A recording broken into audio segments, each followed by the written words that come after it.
Good day. My name is Jason Burke. Ladies and gentlemen, we are gathered here today. I just want to touch on that for a second before I continue. It is amazing how we can all be gathered and still not be together. We have been gathered here today to hear a speech, a persuasive speech, a speech that will move you to do something, to make a change. Change. What does that mean? Webster's definition of change is to make different or alter. I like that definition because it encourages the thought that change is possible. The definition makes it sound so easy. It's when we start applying that word to bigger ideas that it starts to seem a little less doable. There are a lot of things in our reality that needs a change. America is one of them. Our laws and the ways in which we live is directly derived from the way in which the Romans lived. When Julius Caesar was the ruler of Rome, his army extended Rome's rule to the northern shores of Africa. They then turned their attention inward and had their scientists use their intelligence to improve the way of life in Rome. When will we look inward? We are too concerned with Darfur, Ethiopia, Africa, and now Iraq. You see the commercials all the time about each of the places that I have named and how you should either send money to help or volunteer your time. Sometimes both. This is a distraction. The government uses these commercials to distract you from what's really going on. It's like saying, yeah, things here aren't perfect, but look at these people over here. They eat dirt. And we all get on this bandwagon. There's a bandwagon feeling that has swept the nation. We have become so complacent. One man says he accepts the way things are and we accept it. One man says we can do nothing and we all accept it. We all willfully get on this bandwagon. But I challenge you all to tell me, who is the driver? Whom is holding the reins to this horse and buggy? We also readily accept things for the way they are. We also readily jump on this bandwagon, unsure of its destination and unclear of its origination.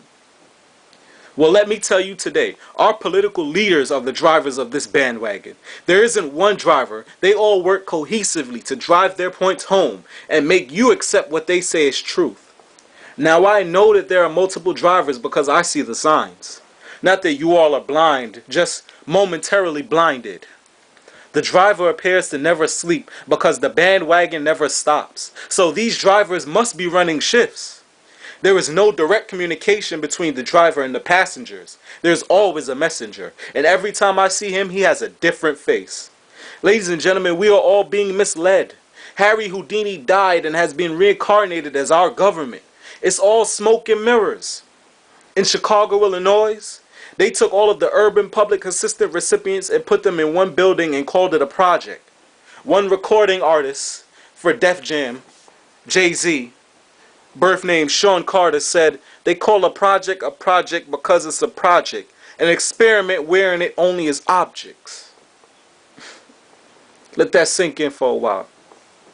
They moved all of the people out of the slums, tore down the slums, erected one massive building, and put them all to live in together in close proximity. Now, everything happened in this building. Everything you could think of. From gang violence to drug deals. Everything. It started out with the gang violence, where in which there were gang initiations and turf wars enacted in front of the building. Gang initiations took place inside of the building. Mothers went on record to say that they wouldn't let their children outside of the house without their supervision because they knew it wasn't safe. They said that they couldn't let their children play in the grass in front of the building because their children were likely to find a dead body. Now, I'm not a mother myself, and I'll never be a mother, but one day I'll be a father. And that terrifies me to know that there are people out there that have to live in these situations, that have to raise their children in these situations because they don't have a choice. They don't have an option. The government didn't give them an option. They put them in this building and turned their heads. They forgot about them. They ignored them. Do you know how it feels to have to raise your child in that kind of environment? Knowing that you can do no better? And help is not on the way. The government turned their head to the gang violence. And when the gang started selling drugs, the government also neglected to do something about it. It wasn't until they realized that Larry Hoover was making $1 million a year off of these drug deals that they decided to do something about it. That's when they acted, when they realized that he was making $1 million a year.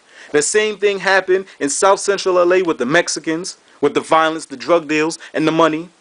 And in DC, our nation's capital, Washington, D.C., with a gangster named Wayne Perry. And in New York, in Jamaica, Queens, in New York, with Kenneth Supreme Griffith and his supreme team of crack distributors who made an average $200,000 a day off of their drug deals. $200,000 a day. Some people will never see that money in a lifetime. They made that in a day. And it wasn't until the government realized that they were making so much money off of these drug deals that they did something about it. It wasn't until the government realized that they couldn't get their hands on any of this money that they did something about it. They did something to stop it. These drug dealers weren't paying taxes. They weren't paying taxes on their drug deals. They weren't paying taxes for these transactions. None of this money was registered. So when the government realized that they couldn't get their hands on any of this money, they took action. That's when they took action. That's when they cared. Ladies and gentlemen, I stand here before you today with a hood on my head and wool on my eyes. But let me let you know something. The wool on my eyes has a slit in it, and I can see through it. I've been seeing through it for a long time. I just haven't verbalized it for fear that they might put a different wool over my eyes.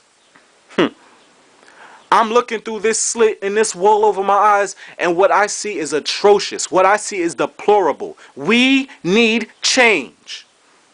We need to take action. We need to do something about this because this is deplorable. Maybe some of you have a comfortable seat in this bandwagon. Maybe some of you like the comfort of having other people chauffeur you around. But let me tell you something.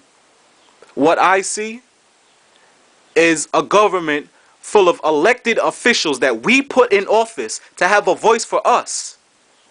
Not seeing us as people, but seeing us as ballots, seeing us as votes, seeing us as a way for them to get back into office, seeing us as a dollar sign, another taxpayer. I think they need to see us as we the people, where we started. When we were we the people, I think they need to start seeing us again as we the people. Ladies and gentlemen, take the hood off of your head, remove the wool from your eyes, and for the first time in your life, see America.